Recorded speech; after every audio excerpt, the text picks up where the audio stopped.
dia, que alegria, que bom receber cada um de vocês aqui, que bom também receber aqueles que estão conosco online, assistindo a rede, esse momento de várias partes do Brasil, inclusive do mundo. Sejam muito bem-vindos entre nós e sintam-se também parte dessa família, parte de tudo isso. Que dia lindo Deus preparou para nós hoje aqui. Tempo de continuarmos falando sobre a nossa série Sala de Espera, porque eu percebo que na nossa vida Deus faz isso constantemente, assim também é conosco. Eu imagino que na sua vida talvez você está passando por um momento assim, você está desejando um novo momento, você quer pular para a próxima fase, você quer subir de nível, você quer viver mais, você quer desfrutar mais, você talvez está passando por um tempo de dificuldade. A vida é assim, Deus muitas vezes nos coloca nessas salas de espera. O problema é que nós não sabemos lidar com as salas de espera, porque nós somos muito ansiosos. Como vimos semana passada, nós temos perdido essa habilidade de lidar com o tempo. Nós estamos irritados, nós somos cada vez mais intolerantes à espera. Somos intolerantes ao glúten, somos intolerantes à espera e estamos nos tornando intolerantes, inclusive, à dor.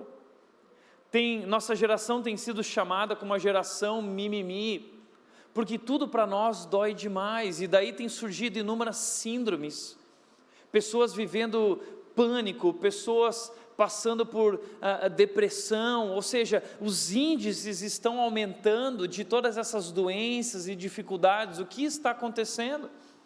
Nós não sabemos mais lidar com a espera, nós não sabemos mais lidar com a dor. Essa semana, uma notícia foi lançada nas redes sociais, na revista Exame, em várias outras revistas, dizendo o seguinte: o Brasil é o país mais ansioso do mundo, segundo a OMS. Quase 19 milhões de brasileiros convivem com o transtorno, chamando a ansiedade de transtorno. O tabu em relação ao uso de medicamentos, enfim. O brasileiro está sofrendo de ansiedade. O que está acontecendo? Hoje de manhã eu vim para a igreja de Uber, e é interessante, eu gosto de conversar com um motorista do Uber, porque são pessoas que estão passando por uma sala de espera, pessoas que perderam um emprego, pessoas que estão buscando uma recolocação, e estão passando por um tempo de dificuldade, usando essa ferramenta para alcançar o seu sustento, mas na expectativa, na ansiedade de que ainda vai melhorar, de que vão conseguir uma recolocação. E isso não é apenas com Uber, nós brasileiros estamos vivendo isso. O Brasil entrou numa crise profunda nos últimos anos, e nós agora estamos com essa expectativa de que as coisas vão melhorar, mas infelizmente as coisas não melhoram no nosso tempo, no nosso ritmo, demora. E já se passaram 6 meses e muita coisa ainda não mudou, e a gente não sabe, nós não temos uma luz no fim do túnel de saber se realmente tudo isso vai mudar ou não. Então nós estamos ansiosos, ansiosos com relação à política, ansiosos com relação à economia, ansiosos com relação ao final do mês, se vai sobrar dinheiro ou não, se nós vamos conseguir pagar as contas. Estamos ansiosos com relação à educação dos nossos filhos, ansiosos com relação ao nosso futuro, à nossa carreira, ao nosso casamento. Estamos ansiosos, e isso tem nos colocado sob pressão, e nós odiamos esperar. Esperar para nós não é nada fácil. Como disse Josemar Bessa, ele disse o seguinte: odiamos esperar, porque a espera é como alguém gritando para nós: você não está no controle. Por que nós odiamos esperar? Porque nós gostamos de estar no controle. E quando nós entramos na sala de espera, parece que nós perdemos o controle da nossa vida. Nós gostamos de ter as coisas sob controle, mas na sala de espera a gente perde o controle, fica confuso e entra em pânico, e nós não sabemos o que fazer e somos obrigados a esperar. E temos essa expectativa de que Deus cumpra os nossos planos, o nosso cronograma, e Deus não age assim. Deus tira o nosso chão, Deus tira o nosso controle. E por que Ele faz isso? Deus permite circunstâncias difíceis na nossa vida e a pressão, porque Ele tem um propósito. E é sobre isso que nós temos falado nessa série, Sala de Espera. Talvez você está numa sala de espera, talvez você já está passando por esse tempo há muito tempo, esperando, e a sala de espera não é apenas um tempo de esperar, muitas vezes a sala de espera é um tempo de dor, e a dor pode se tornar insuportável. A sala de espera é um momento de pressão, a sala de espera é um momento de tribulação, a sala de espera é um momento de dificuldade. E como pode um Deus que é bom nos colocar em momentos assim? Nós imaginamos, não, peraí, o dia em que eu me tornei cristão, eu imaginava que seria diferente, que as coisas seriam muito mais fáceis, que Deus ia realizar os sonhos da minha vida. Muitas igrejas e pastores têm vendido esse cristianismo do mar de rosas, de que tudo vai ser perfeito, mas veja, o fato de sermos cristãos não nos isenta do sofrimento. Ser cristão não significa não sofrer, significa não estar só. Há um propósito para o sofrimento. E é sobre isso que eu gostaria de falar hoje. Eu quero conversar hoje com você sobre algo muito simples que eu aprendi e que tem transformado a minha vida. Eu quero conversar hoje com você sobre o ciclo da sala de espera.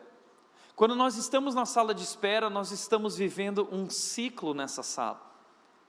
E eu quero te ajudar a não ficar confuso, a não ficar perdido na sala de espera, porque quando estamos ali, ficamos ansiosos porque não sabemos nos situar onde nós estamos. E hoje eu quero te mostrar um mapa onde você está, é um ciclo do que Deus está fazendo na sua vida, e por que Ele está fazendo, e onde Ele está te levando. E você vai poder aprender a reconhecer o seu momento nesse ciclo. E eu descobri esse ciclo através desse texto, Romanos capítulo 5, versículos 3 a 4, vai nos dizer o seguinte, nos apresentando esse ciclo. Diz o texto: também nos alegramos ao enfrentar dificuldades e provações, pois sabemos que contribuem para desenvolvermos perseverança. E a perseverança produz caráter aprovado, e o caráter aprovado fortalece a nossa esperança. O texto começa dizendo: nós nos alegramos ao enfrentar dificuldades e provações. Isso é tão estranho. Como assim? Se alegrar por passar por dificuldades. Isso é tipo de um sadomasoquismo espiritual, né? Quem que gosta de passar por dificuldades? Mas a ideia aqui não é gostar das dificuldades ou gostar do sofrimento, mas nós gostamos daquilo que as dificuldades produzem em nós. Nós nos alegramos porque sabemos o que Deus está fazendo em nossa vida através das tribulações, através das provações, através das dificuldades. Então nós nos alegramos no resultado das provações. E eu quero te mostrar qual é o resultado, é isso que o texto está dizendo. Essas dificuldades e provações, nós nos alegramos, porque elas produzem algo em nós, elas produzem perseverança. As dificuldades fazem nós continuarmos. E quando nós continuarmos com perseverança, essa perseverança produz em nossa vida um caráter aprovado. E esse caráter aprovado, ele fortalece a nossa esperança. Eu descobri nesse texto um ciclo. Eu quero te mostrar aqui o ciclo da sala de espera, o que eu chamo de o ciclo da esperança. É o ciclo da esperança, essa esperança que é em nós como cristãos, esse propósito em meio ao sofrimento, em meio às dificuldades, nos traz uma nova perspectiva para as dificuldades e provações que estamos enfrentando. As dificuldades e provações, elas geram em nós perseverança, é o que o texto diz. E essa perseverança, ela produz em nós um caráter aprovado. E esse caráter aprovado gera ou fortalece a nossa esperança. É um ciclo. O que esse texto está nos mostrando é revelando para nós esse gráfico, essa imagem do que Deus está fazendo em nossas vidas. E isso é um padrão. Isso é um padrão que você pode ver do Antigo Testamento ao Novo Testamento. O livro de Tiago, capítulo 1, recentemente o pastor Tiago Cata pregou sobre isso. falando sobre esse ciclo lá no livro de Tiago, versículos 2 a 4, que diz o seguinte: tenham por motivo de alegria ao passar por todo tipo de provação, porque quando vocês estão sendo provados, vocês são levados a perseverar, e a perseverança deve ter ação completa para que vocês se tornem maduros, caráter aprovado. Ou seja, esse ciclo é o padrão de Deus, é o que está acontecendo na sua vida nesse exato momento. Esse é o ciclo da sala de espera, o ciclo da esperança. É dessa forma que Deus trabalha nas nossas vidas. Mas deixa eu te explicar isso aqui um pouquinho melhor. Vamos falar sobre cada uma dessas partes, o que significa essa esperança. O capítulo 5 de Romanos, que nós acabamos de ler, ele fala sobre essa esperança. Ele vai mostrar para nós o que Deus fez. O livro de Romanos é um livro incrível. Romanos capítulo 1 começa mostrando como nós estávamos perdidos, como o ser humano estava perdido, por causa do pecado, por causa da sua desobediência, distante de Deus, e sobre si tomando todo o castigo e a condenação. E aí o texto de Romanos mostra a necessidade que temos da salvação. E aí depois nos capítulos 3, 4, Deus vai mostrando como Ele provê um meio de sermos salvos. Através de Jesus Cristo, nós fomos salvos. Jesus Cristo assumiu nosso lugar, a nossa condenação.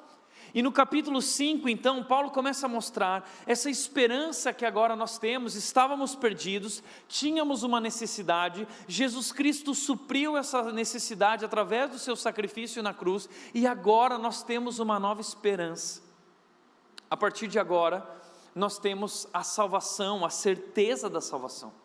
Romanos capítulo 5 fala sobre essa certeza, sobre essa convicção da salvação. O que é essa salvação? Versículo 1 e 2 vai falar sobre que agora nós temos paz com Deus. Nós temos paz com Deus. Nós éramos inimigos de Deus, desobedecemos a Deus, mas nós fomos reconciliados, diz Romanos 5, através do sacrifício de Cristo, e agora temos paz com Deus. Essa paz com Deus não é a paz de Deus, essa é paz com Deus, é diferente. A paz de Deus é um sentimento, a paz com Deus é um relacionamento, ou seja, nós fomos reconciliados, nós temos um relacionamento agora com Deus, podemos viver esse relacionamento através de Jesus Cristo, é paz com Deus, e através dessa salvação agora estamos firmados na graça, e ao mesmo tempo nós temos a esperança de participar da glória de Deus. A Bíblia diz que Deus tem preparado um momento para nós no futuro, e esse momento e essa vida futura influencia a maneira como nós vivemos hoje. Por isso a esperança também é aqui nesse texto, a confiança e expectativa das coisas que Deus preparou. Deus nos salvou, e Deus disse o seguinte: eu vou preparar lugar para vocês. Sabe que eu tenho visto muita gente pessoas que estão ficando grávidas na nossa igreja e vivendo essa expectativa da chegada do bebê. E quando você sabe da notícia do bebê, o que você faz? Começa a preparar um lugar. E você arruma o quarto, e você coloca os quadrinhos, e você arruma o bercinho, e está tudo lá preparado. E quando o bebê chega, é um lugar lindo.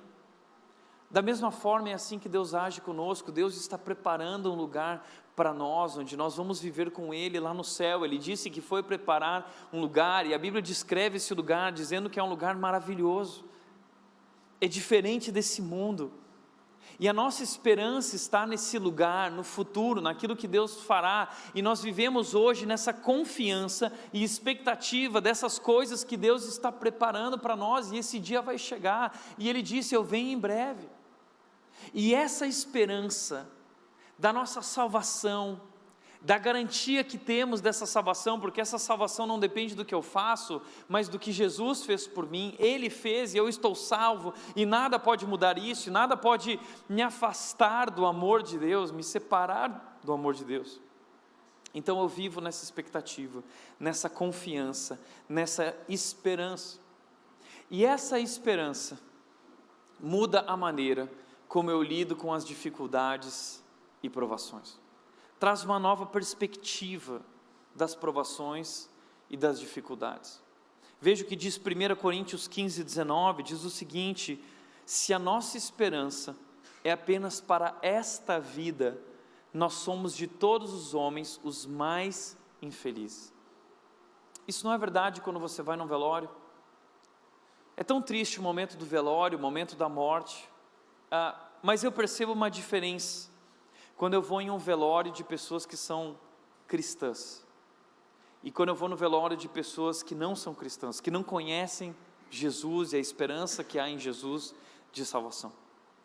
A experiência da morte é uma experiência dolorosa para ambos, mas a perspectiva da dor, a perspectiva da morte, a partir do ponto de vista cristão, da salvação, da esperança, gera no cristão uma confiança e uma expectativa diferente. Então quando eu vou muitas vezes no velório de um não cristão, eu vejo desespero, pânico, pessoas que não sabem o que fazer, que perdem o significado da vida, que desfalecem, que entram em depressão, mas ao mesmo tempo, quando eu vou nesses momentos de alguém que é cristão, de uma família que entende essa esperança, por mais que haja dor, por mais que haja dificuldade, sofrimento, ali há uma esperança, ali uma perspectiva diferente, e essas pessoas, enquanto lá está o caixão e o corpo, essas pessoas estão cantando, estão louvando, estão adorando a Deus, e estão falando sobre uma esperança de que um dia estarão com Deus para sempre. Então é assim que funciona na nossa vida. A nossa esperança não é apenas para este mundo. Como eu disse na semana passada, eu tenho a certeza de que Deus vai te abençoar, Ele já te abençoou, mas Ele tem algo melhor na sua vida. Agora, eu não sei se Ele vai fazer as coisas na tua vida, nessa terra, no lado de cá ou no lado de lá, na terra que virá, mas eu sei que Ele fará. Essa é a promessa dEle, e essa esperança da nossa salvação, do que Deus fez, nos ajuda a viver as dificuldades e provações na nossa vida. O problema é que, cada vez mais, temos perdido essa habilidade de lidar com a dor. Eu não sei se você percebeu, mas parece que nós não produzimos mais seres humanos resilientes. Tenho sempre dito isso e repetido, que a educação moderna tem produzido jovens, homens e mulheres fracos, frágeis. Parece que as crianças de hoje, elas são espetaculares. Você já percebeu? Elas são espetaculares, elas são inteligentes.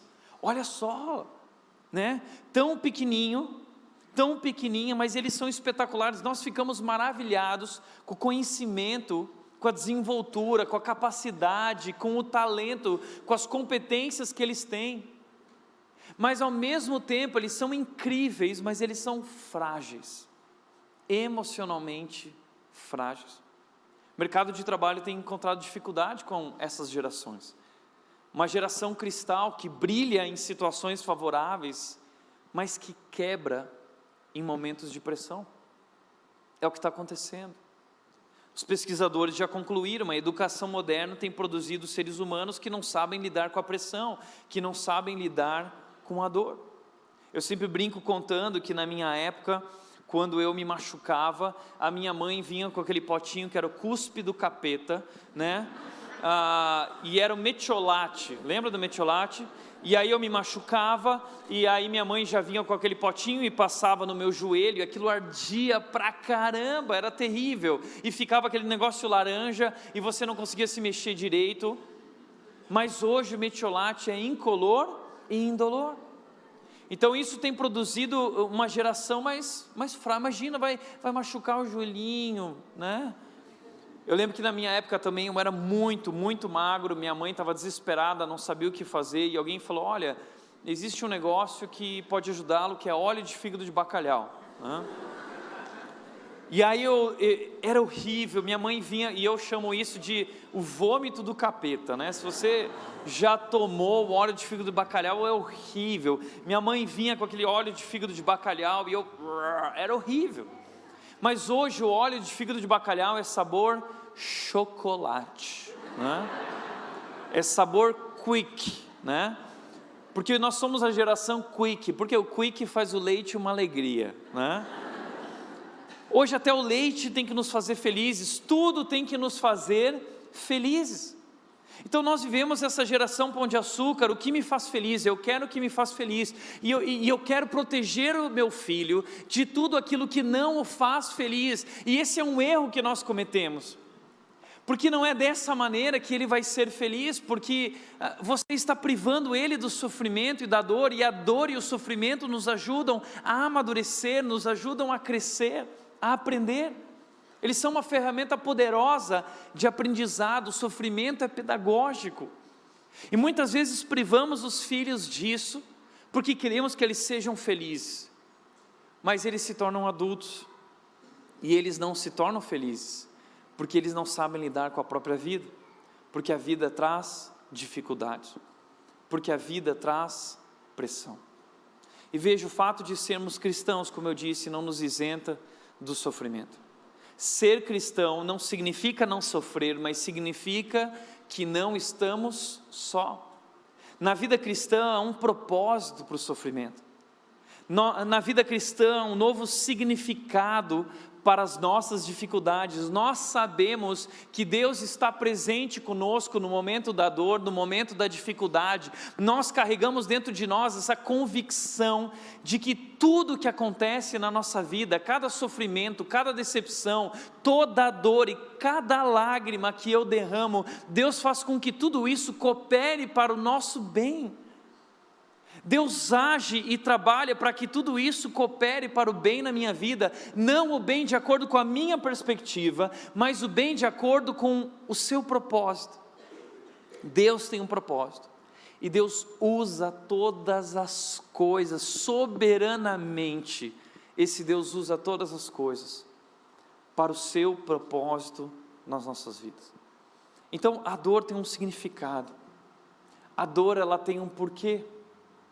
E nós, quando passamos por esse momento de provação, de dificuldade, na sala de espera, nós precisamos lembrar qual é a nossa esperança. Qual é a nossa esperança? Para que nós possamos continuar seguindo esse ciclo, nós não podemos parar nessa etapa do sofrimento. Você não deve desistir. Deus não coloca o sofrimento na nossa vida para nós desistirmos. Deus coloca o sofrimento na nossa vida para nós percebermos o quanto precisamos dEle, e então percebemos a presença dEle conosco, nos dando força, nos fortalecendo e nos ajudando a viver o ciclo para que possamos amadurecer. Mas se você desistir, se você se render à amargura, alguns erros que nós cometemos no tempo de dificuldade, nós cometemos o erro de se comparar com os outros. Quando nós estamos vivendo essa fase, nós não enxergamos nada, e nós começamos a olhar para o lado e se comparar com os outros, dizendo: veja o que está acontecendo na vida do fulano, veja o que está acontecendo na vida do ciclano, por que na minha vida está tão ruim? E esse é um erro. E as redes sociais intensificam essa angústia da comparação, porque nas redes sociais a gente só posta o lado bom da vida, e aí você vê o fulano, parece que é o casamento perfeito, parece que é a família perfeita, é a vida dos sonhos. No Facebook não tem dificuldade financeira, no Instagram ninguém está sofrendo, o Instagram é feito de sorrisos, mas é maquiagem, é superficial. Nós somos a geração agora juntos e shallow now, não é? A gente gosta de viver no rasinho. Instagram é uma vida no rasinho, Facebook é uma vida no rasinho. As pessoas vão viajar, né, como eu fiz a minha viagem, e você tem tanta foto, e você vai passando o ano inteiro postando foto, e você bobo, fica olhando as fotos lá, e fica pensando: nossa, está sempre viajando. Não está, foi uma semana do ano, né? Mas a pessoa está postando constantemente. Milor Fernandes disse: quão admiráveis são as pessoas que eu não conheço. Aquela família não é perfeita, o casamento deles não é perfeito, a situação financeira de todos é muitas vezes cheia de tensão, mas nós cometemos esse erro de começar a se comparar, e isso começa a produzir angústia em nós. Nós também, no momento da dificuldade, cometemos o erro de culpar os outros. Ah não, porque eu estou nessa situação por causa do meu chefe, porque a minha empresa, eles não me valorizaram, eles me colocaram para fora. Não, eu estou nessa situação por causa do meu marido, ou do meu ex-marido, eu estou nessa situação por causa da minha ex-mulher, eu estou nessa situação porque meus pais e minha mãe e meu pai, eles não cuidaram de mim, eles não foram bons pais, eles não me amaram. E aí você vai no terapeuta, no psicólogo, ele vai dizer, não, sabe o que aconteceu? Sabe por que você está vivendo isso? Porque lá no começo, quando você estava na barriga da sua mãe, e aí você começa a viver essa vida, não, porque quando eu estava na barriga da minha mãe, a minha mãe, ela fez isso na minha vida. Ou mais, esses dias alguém me contou que foi no terapeuta e o terapeuta disse, sabe qual é o problema na sua vida com relação a esse assunto? É porque aquela pessoa foi seu filho numa vida passada. E agora o cara não consegue lidar com esse problema, porque era uma vida passada, e a culpa toda está naquele cara que viveu uma vida passada. Então nós costumamos terceirizar a responsabilidade, e nós culpamos as pessoas, o passado, outras vidas, que não existem na perspectiva cristã, por causa dos nossos problemas. Mas deixa eu te lembrar de uma coisa. Lembra que semana passada nós descobrimos que é Deus que nos coloca na dificuldade? As suas circunstâncias não são um acidente. Se você está vivendo dificuldade, pode ter certeza, Deus te trouxe ali. Agora, a Bíblia diz em 1 Pedro que nós devemos avaliar o sofrimento. Quando nós estamos sofrendo de acordo com a vontade de Deus, ok, esse sofrimento é muito bom, mas muitas vezes estamos sofrendo por erros nossos. Então você deve avaliar e aprender a reconhecer, será que esse é um problema meu? Será que eu preciso mudar algo na minha vida? Entenda uma coisa, quando Deus nos coloca na sala de espera, Ele não nos coloca ali porque Ele quer mudar as circunstâncias. Deus nos coloca na sala de espera porque Ele quer nos mudar. O objetivo da sala de espera não é Deus mudar as circunstâncias, é Deus mudar você. E se Deus colocou essas dificuldades e provações na sua vida, Ele quer fazer algo em você. E um outro erro que nós podemos cometer nesse momento é desenvolver raiva de Deus. A gente fica com raiva. Mas por que Deus faz isso comigo? Se Deus é tão bom, e se Deus me ama, por que eu estou vivendo isso? Por que Deus permite isso? E nós começamos a duvidar de Deus. Essa é uma tentação, esse é um perigo no meio das dificuldades. É a gente começar a duvidar do caráter de Deus, a gente começar a duvidar das intenções de Deus, a gente duvida da palavra de Deus, a gente duvida das promessas de Deus, e nós começamos a duvidar de Deus e construir uma relação cheia de dúvidas. Mas por quê? Mas por quê? Mas por quê? O problema, e eu já disse isso aqui, é que nós interpretamos Deus através das circunstâncias. Se as coisas estão bem, Deus é bom. Se as coisas estão ruins, Deus é ruim. Esse é um erro. Nós não devemos interpretar Deus através das circunstâncias, nós precisamos interpretar as circunstâncias através do caráter bondoso de Deus, através da bondade, do amor de Deus, através dessa esperança da nossa salvação e do que Deus está preparando. E aí então sim, as dificuldades e o sofrimento ganham uma nova perspectiva na nossa vida, porque sabemos que Deus está na verdade usando tudo isso como um bom pai que sabe o que é melhor para o seu filho. O problema é que se não vivermos assim, se nos entregarmos à raiva, se nos entregarmos à comparação, nós começamos a desenvolver amargura, ficamos amargurados. E é interessante que as pessoas do mundo vivem as mesmas situações de sofrimento, mas existem pessoas que reagem de maneira diferente ao sofrimento. Ao invés de se entregarem à amargura, elas aprenderam a confiar em Deus.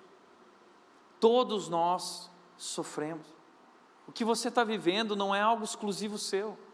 Eu lembro de uma vez que eu estava no meu escritório, quando eu era pastor de jovens em Vinhedo, e eu estava lá e de repente entrou um jovem na minha sala, e ele estava chorando desesperadamente, em pânico, e ele tinha apenas 12 anos de idade, e ele entrou na minha sala e eu perguntei, cara, o que está acontecendo com você? E ele virou para mim e disse, Tiago, você não sabe o que está acontecendo comigo, porque ela não me quer, meus pais não permitem o nosso relacionamento, a coisa não vai dar certo, e nunca ninguém vai entender o que eu estou vivendo, porque é um amor. Ok, quem nunca passou por uma situação amorosa, difícil, complicada, um relacionamento que não dê certo, essas coisas doem. Da mesma forma, muita gente passa por doença. Todos nós enfrentamos muitas dificuldades, Esse ciclo, ele é feito ele pode ser um ciclo com relação a problemas financeiros. Você pode estar passando por dificuldades com relação às finanças, tensão financeira, você não sabe como vai ser até o final do mês, você está vivendo totalmente na dependência de Deus. Esse ciclo pode ser relacionado a problemas emocionais, a problemas de relacionamento. Talvez você está solteiro e você está na espera, esperando pelo homem de Deus na sua vida, esperando pela mulher de Deus na sua vida, e você está esperando, e as coisas não acontecem, e você começa a ficar ansioso. Esse é um outro fator. Nós podemos nos entregar à preocupação e à ansiedade. Muitas vezes, nessa ansiedade e preocupação, a gente comete uma besteira. A gente quer dar uma ajudinha para Deus. Não, é que Deus está demorando tanto. Com Abraão e Sara foi assim, Deus está demorando tanto, que nós vamos dar uma ajudinha. Chamaram a serva, e essa ajudinha causou um problema até hoje. A briga que existe entre o povo de Israel e o povo árabe, surgiu ali nessa ajudinha para Deus. Então, a nossa ajudinha pode destruir as coisas, porque somos ansiosos. Você pode estar vivendo dificuldades por causa de uma amizade, um relacionamento. Você pode estar vivendo dificuldades por causa da sua carreira, você está num momento difícil da carreira. Eu não sei o que você está vivendo, mas o que eu quero te dizer é que você não pode se entregar a isso. Você precisa confiar em Deus e compreender que Deus tem um propósito através das dificuldades, provações. Qual é o propósito? Ele quer te levar a perseverar. Perseverança. Deus quer que você continue. O que é aqui perseverança?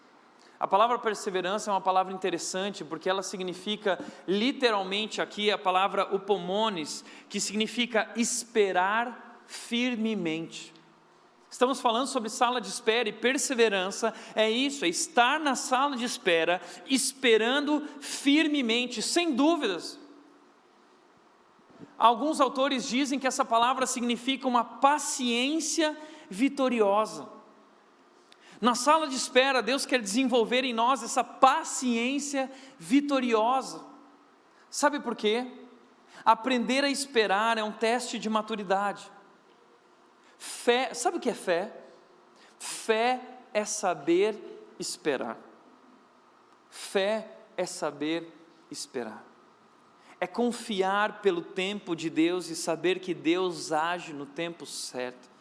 Muitas vezes parece que Deus está atrasado. Deus não está atrasado. A questão é que Deus não tem pressa.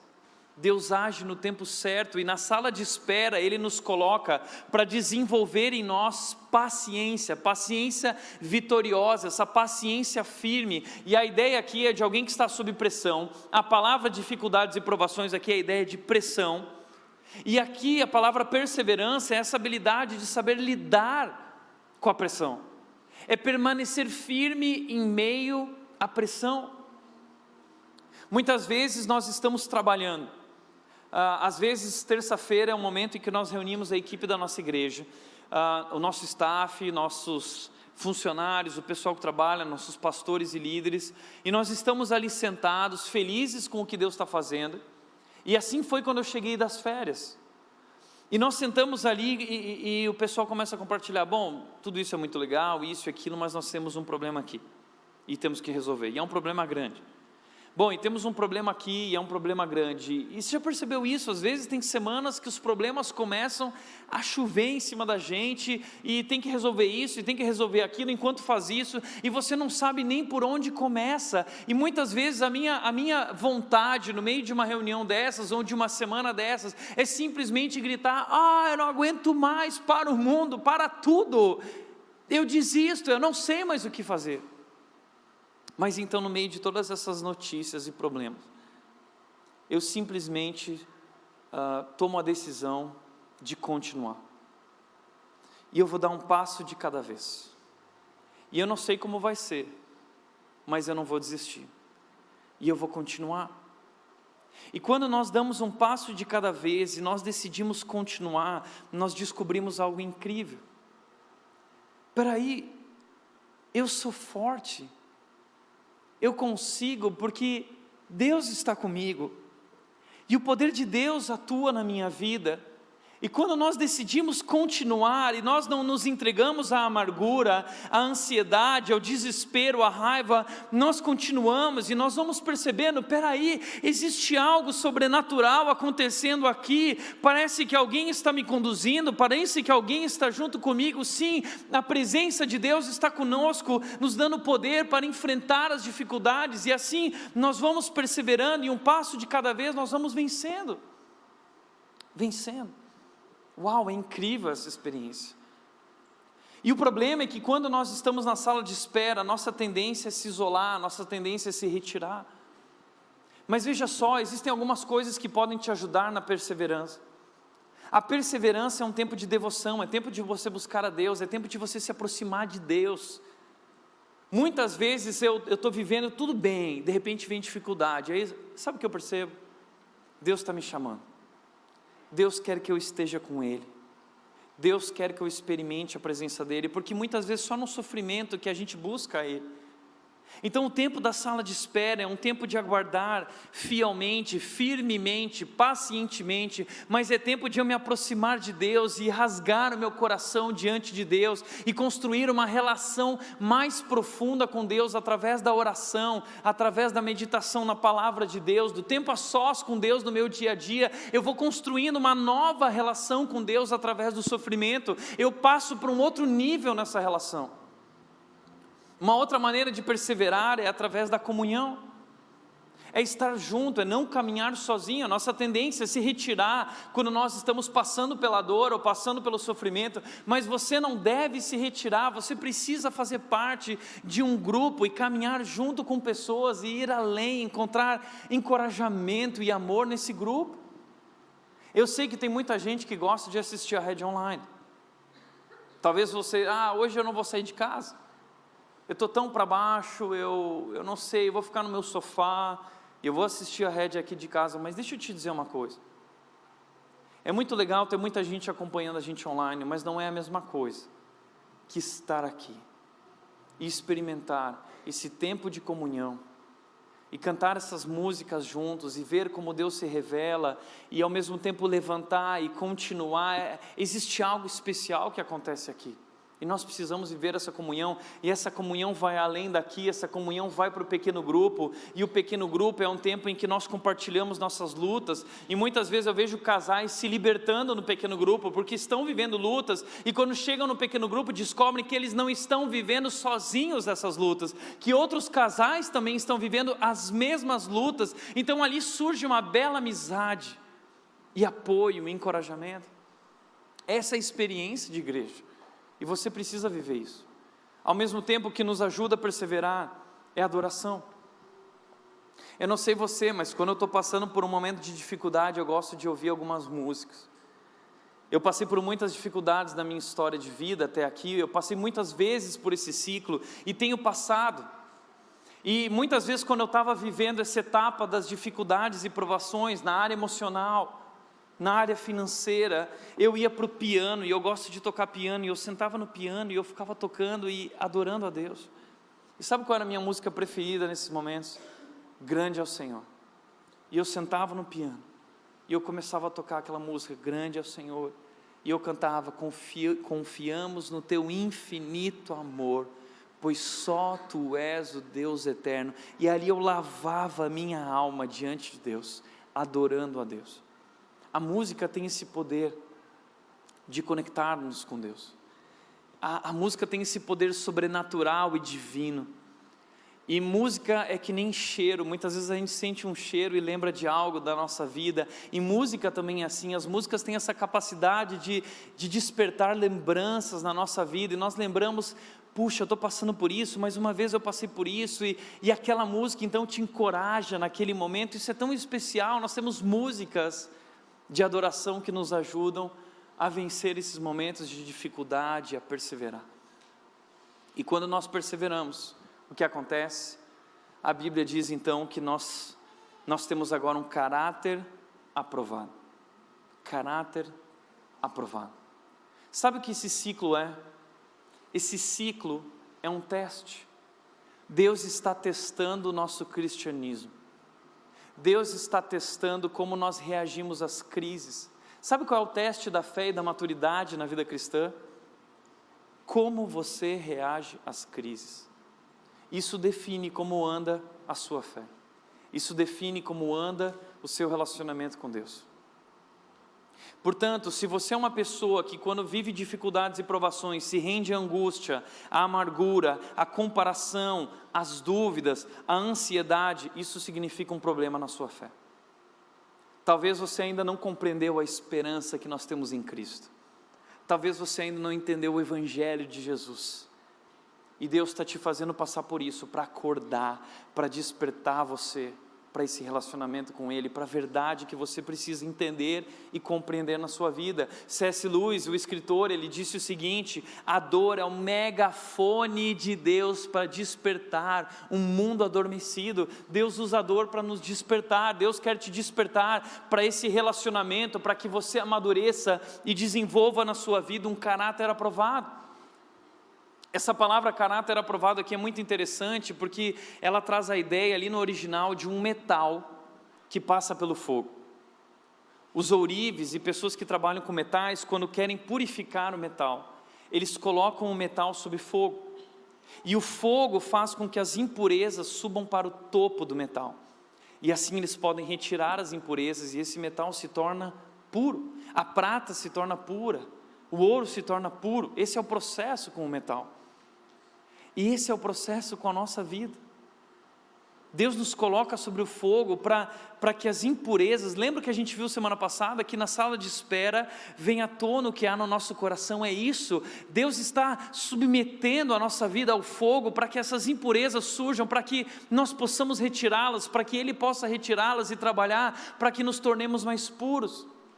E um dia alguém perguntou para um ourives: como você sabe quando a prata é pura? E ele disse: quando eu posso ver o meu reflexo nela. Assim também é na vida cristã. Como nós podemos saber que um cristão é puro, ou o cristianismo na sua vida é puro? Quando é possível ver o reflexo de Cristo na sua vida. E sabe o que Deus está fazendo? Através das dificuldades e desse ciclo, Ele está querendo trabalhar a imagem de Jesus na sua vida. Como disse esse autor, ele disse o seguinte, Robert Clinton: nós queremos aprender 1000 coisas, porque há tanto para aprender a fazer, mas Deus quer ensinar-nos apenas uma coisa, talvez de 1000 maneiras diferentes. Estou formando Cristo em você. Estou formando Cristo em você. Sabe o que Deus está fazendo? Sabe qual é o propósito de Deus nesse ciclo que nós vivemos? Sabe o que Deus está fazendo através desse negócio? Deus está formando Cristo em nós. Por isso Romanos 8:28 diz: nós sabemos, temos essa convicção de que todas as coisas que acontecem na nossa vida, cada sofrimento, cada decepção, cada dor, cada lágrima, cada erro, Deus faz com que tudo coopere soberanamente para o nosso bem, para o propósito que Ele estabeleceu para aqueles que Ele ama. Qual é o propósito? Formar Cristo em nós. Deus está testando se o nosso caráter está sendo aperfeiçoado. Será que é Cristo dentro do Tiago? Eu vou testar, eu vou pôr o Tiago sobre o fogo, para ver se o caráter de Cristo está sendo formado na vida do Tiago. Eu quero ver como o Tiago reage às crises, eu quero ver como você reage às crises, e a maneira como nós reagimos a essas crises, se reagimos nos entregando à amargura, ou se reagimos com perseverança, continuando, lutando. Deus então percebe, o caráter de Cristo está sendo aperfeiçoado. Uau! Caráter aprovado, maturidade. Deus quer que a gente amadureça. Deus permite as dificuldades na nossa vida, para através delas, formar o caráter de Cristo em nós. A dor é uma ferramenta poderosa para Deus. O sofrimento e as dificuldades são circunstâncias poderosas que Deus usa para formar o caráter de Cristo em nós. E a Bíblia diz que quando nós passamos por esse ciclo e passamos nesse teste, nós somos fortalecidos, e agora então nós temos esperança, uma nova esperança, fortalece a nossa esperança. O que significa isso? Isso é algo maravilhoso e lindo. O caráter aprovado fortalece a nossa esperança. A nossa esperança, ela é a mesma, ela não muda. Mas nós temos dificuldade de compreender essa esperança. Mas quando nós passamos por esse ciclo e vivemos essas experiências, e nós não desistimos, mas nós continuamos, e nós perseveramos, e nós vemos o poder de Deus agindo, e ali nós vivemos então uma experiência com Deus. Uma antiga versão traduz caráter aprovado como experiência. Essa experiência então faz eu me tornar mais convicto e seguro dessa esperança. A esperança é a mesma. Hebreus 6,19 diz o seguinte: essa esperança é uma âncora firme, na qual nós podemos confiar, é uma âncora firme, confiança para a nossa alma. E essa esperança nos conduzirá até o outro lado da cortina. Olha que lindo isso. O que o texto está dizendo? Até o outro lado da cortina. Sabe qual é o outro lado da cortina? O mundo que nós vivemos é uma antessala a um outro mundo, um mundo melhor, o mundo que Deus preparou para mim e para você. E como nós vivemos nesse mundo difícil, de tribulação, nessa sala de espera, como nós vivemos? Nós temos uma esperança, e essa esperança não é subjetiva.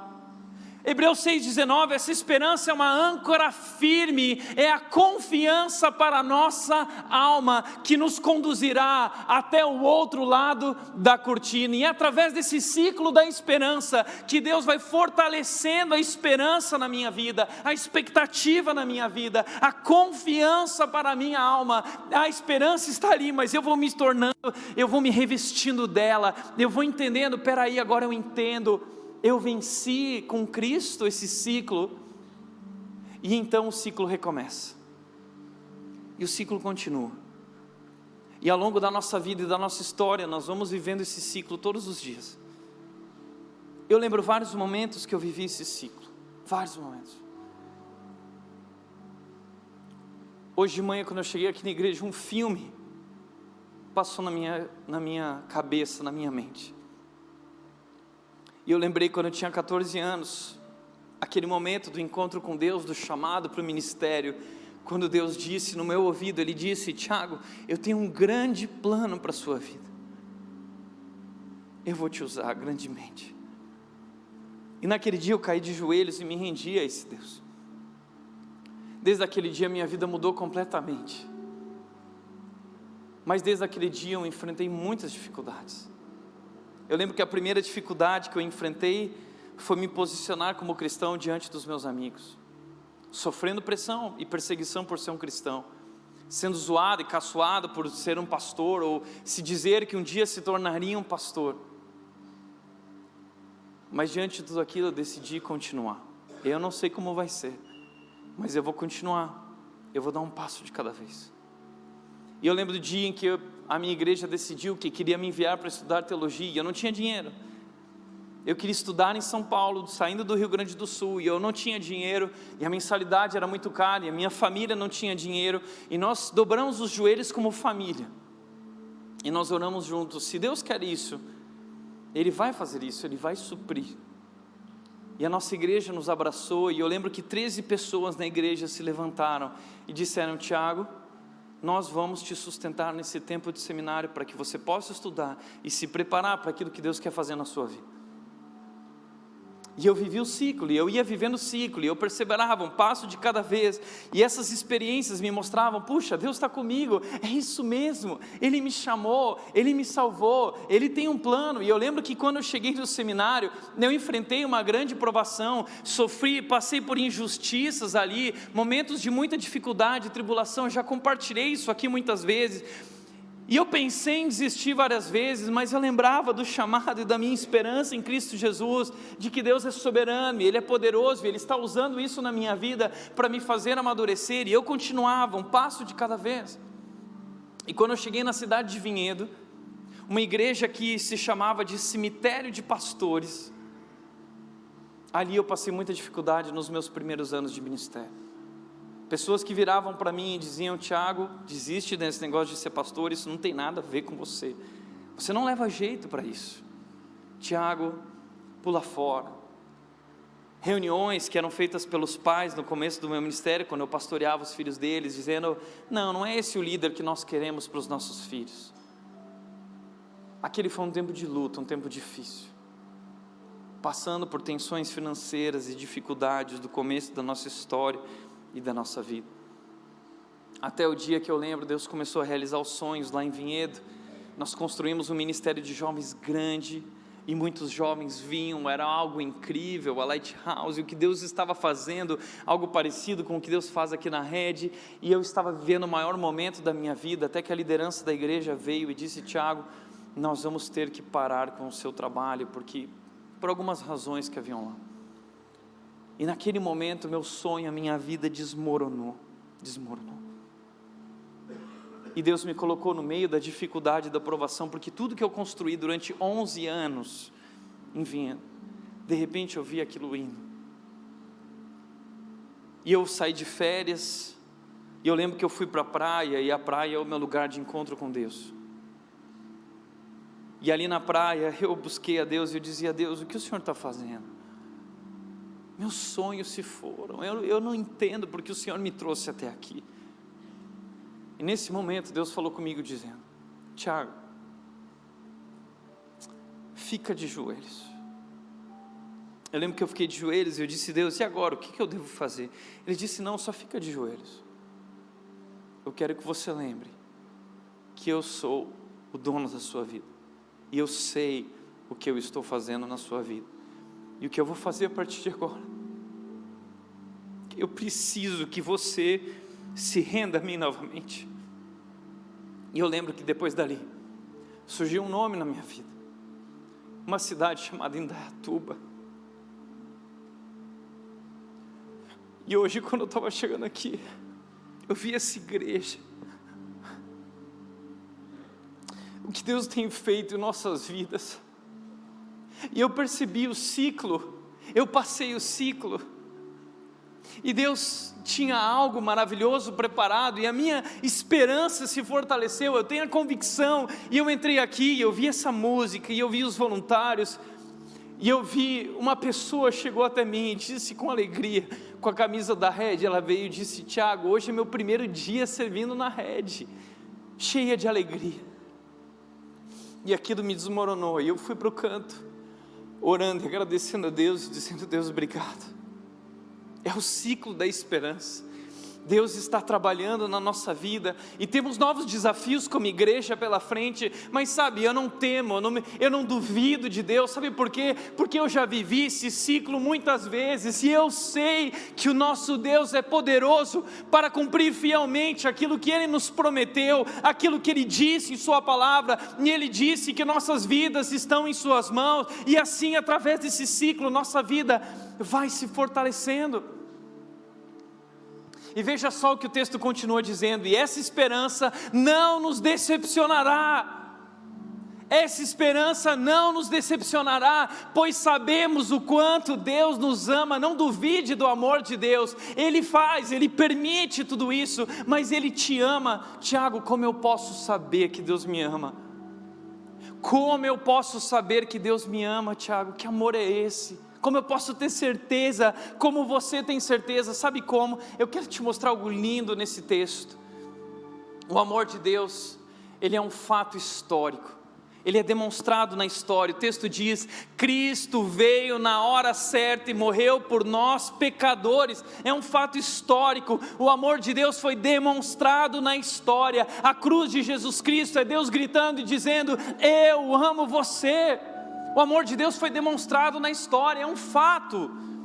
O versículo 8 de Romanos 5:8 diz: mas Deus prova o seu amor, Deus provou o seu amor pelo fato de Cristo ter morrido por nós.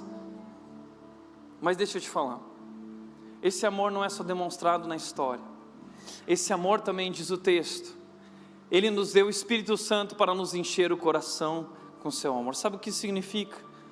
Não é só um fato histórico, não é só demonstrado na história, esse amor é experimentado no coração. Experimentado no coração, diz o texto, Ele nos deu o Espírito Santo para nos encher o coração com o seu amor, não é algo que eu sei que Ele me ama, eu sinto o amor dEle, através do Espírito Santo Ele derramou, Ele superabundou o amor dEle na minha vida. O amor de Deus é experimentado através do Espírito Santo, eu posso sentir esse amor que cuida da minha vida, que me conduz. Viva isso, experimente isso. A nossa esperança não nos decepcionará, porque sabemos que Ele nos ama. Está escrito na história e está escrito no nosso coração. Nós sentimos esse amor, nós vivemos esse amor. Portanto, em primeiro lugar, andar com Deus não significa não sofrer, significa não estar só. A minha tia está passando por um câncer muito difícil, que já se alastrou.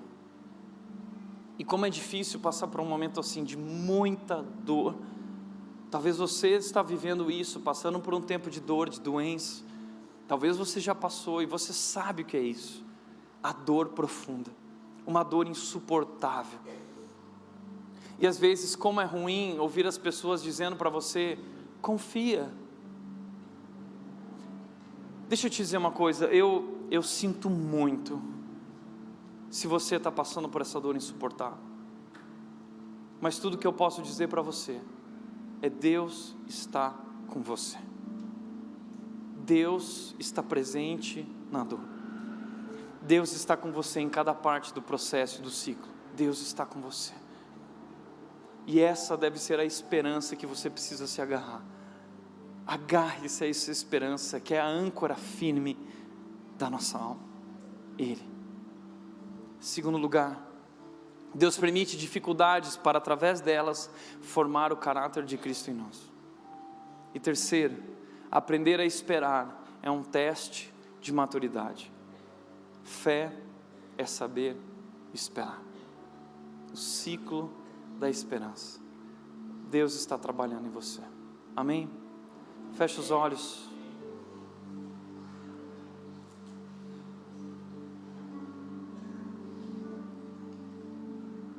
Pai, eu quero orar por cada pessoa que está passando por um momento difícil, Deus. Eu sei que muita gente aqui, todos nós vivemos esse ciclo, mas que o Senhor nos ajude a não ficar pelo caminho, mas a continuar, mesmo que dando um passo de cada vez, mas perseverar, com paciência, com resiliência, com resistência, dependentes do Teu amor e do Teu poder, continuar, e assim experimentar, Deus, esse ciclo, essa experiência do caráter de Cristo sendo formado em nós e nos tornando cada vez mais convictos e seguros dessa esperança, que é uma âncora firme para a nossa vida. Nós queremos declarar isso nessa manhã. A nossa esperança está em Cristo, somente em Cristo. E é nessa esperança e confiança que nossa alma descansa. Assim oramos, Deus, em nome de Jesus. Em nome de Jesus. Amém. Amém.